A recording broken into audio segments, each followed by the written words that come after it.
Hello friends, welcome back to my channel. मैं हूं love Kumar और लंबे समय के बाद भारत ने यूनाइटेड नेशंस में पाकिस्तान की क्लास लगा दी और उसे तुरंत पीओके खाली करने को कहा।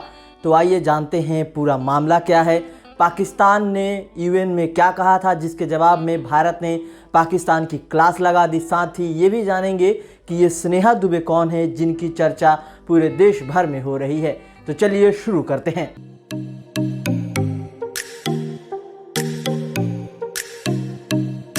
तो जैसा कि हम सबको पता है कि अमेरिकी शहर न्यूयॉर्क में यूनाइटेड नेशंस के हेडक्वार्टर हैं और जहां यूएन की 76वीं आम सभा की बैठक चल रही है, जिसमें दुनिया भर के नेता आकर अपनी बातें रखते हैं।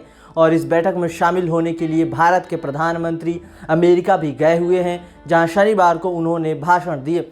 लेकिन पीएम मोदी के भाषण से भी ज़्यादा जिस भाषण के चर्चे हैं वो है स्नेहा दुबे के भाषण।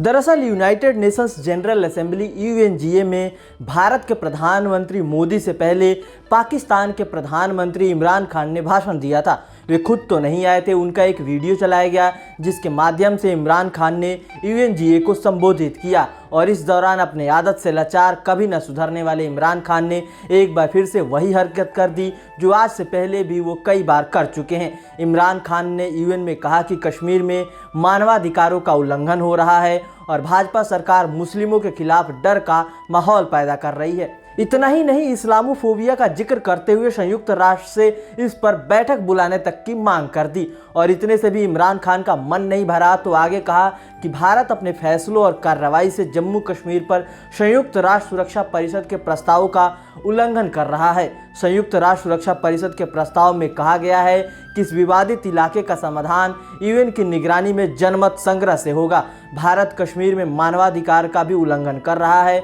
मुझे खेद है कि इस पर दुनिया का रुख भेदभावपूर्ण है।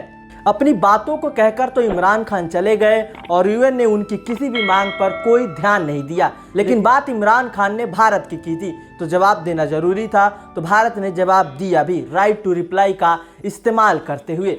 दरअसल यूएन में एक सिस्टम होता है जिसके मुताबिक अगर कोई भी वर्ल्ड लीडर किसी देश के बारे में कुछ बोलता है तो उस देश को राइट टू रिप्लाई का अधिकार प्राप्त है, जिससे वो देश अपनी बात रख सकता है। पहले अटेम्प्ट में इसके लिए 10 मिनट का समय रखा गया है और दूसरे अटेम्प्ट में मैक्सिमम 5 मिनट का। तो इमरान खान के घटिया भाषण के बाद समय था भारत का जवाब देने का और इसके लिए सामने आई यूएनजीए में भारत की प्रथम सचिव स्नेहा दुबे और उन्होंने पाकिस्तान को क्या धोया गजब कर दिया। स्नेहा दुबे ने राइट टू रिप्लाई का इस्तेमाल करते हुए कहा कि यह पहला मौका नहीं है जब पाकिस्तान के नेता ने यूएन जैसे प्लेटफॉर्म का इस्तेमाल करते हुए मेरे देश के खिलाफ झूठे और दुर्भावनापूर्ण प्रचार के लिए इस्तेमाल किया है। पाकिस्तानी नेता इससे अपने देश की दुखद स्थिति से दुनिया का ध्यान हटाने की कोशिश कर रहे हैं, जहां आतंकी खुले में घूमते हैं जबकि आम नागरिक, खास तौर पर अल्पसंख्यक समुदाय के लोगों के साथ अत्याचार किया जाता है। स्नेहा दुबे ने आगे कहा कि पाकिस्तान खुले तौर पर आतंकवादियों का समर्थन करता है, उन्हें फंड मुहैया कराता है, हथियार देता है, उन्हें चलाने के लिए ट्रेनिंग देता है और संयुक्त राष्ट्र सुरक्षा परिषद द्वारा प्रतिबंधित आतंकियों को पनाह भी देने का काम करता है और उसकी यही नीति है।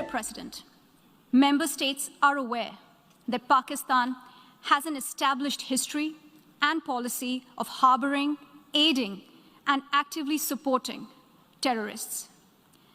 This is a country which has been globally recognized as one openly supporting, training, financing, and arming terrorists as a matter of state policy. It holds the ignoble record of hosting the largest number of terrorists proscribed by the UN Security Council. वहीं स्नेहा दुबे ने आगे कहा कि अभी हाल ही में America पर हुए 9/11 हमले की 20वीं बरसी थी और हम सबको ये पता है कि उस हमले का मास्टरमाइंड भी पाकिस्तान में रह रहा था और पाकिस्तान के विदेश मंत्री ने वहां के संसद भवन में उसे शहीद तक करार दे दिया। इतना ही नहीं, स्नेहा दुबे ने आगे कहा कि जम्मू कश्मीर और लद्दाख का संपूर्ण भाग भारत के अभिन्न और अविभाजित अंग थे और रहेंगे। इसमें वो क्षेत्र भी शामिल है जो पाकिस्तान के अवैध कब्जे में है। हम पाकिस्तान से अपने अवैध कब्जे वाले सभी क्षेत्रों को तुरंत खाली करने की अपील करते हैं। Finally, Mr. President, let me reiterate here that the entire Union territories of Jammu and Kashmir and Ladakh were, are, and will always be an integral and inalienable part of India. This includes the areas that are under the illegal occupation of Pakistan. We call upon Pakistan to immediately vacate all areas under its illegal occupation. Sneha ने कहा कि पाकिस्तान खुद आग लगाता है, फिर खुद को फायर ब्रिगेड के तौर पर प्रस्तुत भी करता है। वहीं स्नेहा दुबे ने जिस अंदाज में पाकिस्तान को जवाब दिया, उसकी जमकर तारीफ हो रही है। तो चलिए अब ये भी जान लेते हैं कि कौन है स्नेहा दुबे। स्नेहा दुबे 2012 बैच की आईएफएस अधिकारी हैं। उन्होंने पहले ही प्रयास में यूपीएससी में सफलता हासिल कर ली थी। उनकी शुरुआती पढ़ाई गोवा में हुई, फिर पुणे के फर्ग्यूसन कॉलेज से पढ़ाई की और जेएनयू में एमए और एमफिल किया। फिर यूपीएससी में सिलेक्शन होने के बाद अंतर्राष्ट्रीय मामलों में रुचि के चलते स्नेहा ने भारतीय विदेश सेवा यानी आईएफएस अधिकारी बनने का फैसला किया। आईएफएस अधिकारी बनने के बाद उनकी नियुक्ति विदेश मंत्रालय में हुई। फिर उन्हें 2014 में स्पेन की राजधानी मैड्रिड में भारतीय दूतावास में भेजा गया और फिलहाल वो यूएन में भारत की प्रथम सचिव पद पर कार्य कर रही हैं। वहीं इससे पहले 2017 में भी भारत की प्रथम सचिव ईमन गंभीर ने भी यूएन में पाकिस्तान को आतंकवाद के मुद्दे पर जमकर फटकार लगाई थी। तब ईमन के स्पीच ने भी काफी सुर्खियां बटोरी थी। ईमन ने पाकिस्तान को तब टेररिस्तान तक कह दिया था। तो फिलहाल इस वीडियो में इतना ही। अगर ये वीडियो आपको पसंद आया तो इसे लाइक और शेयर जरूर करें। साथ ही मेरे चैनल को भी सब्सक्राइब करके जरूर सपोर्ट करें। Thanks for watching.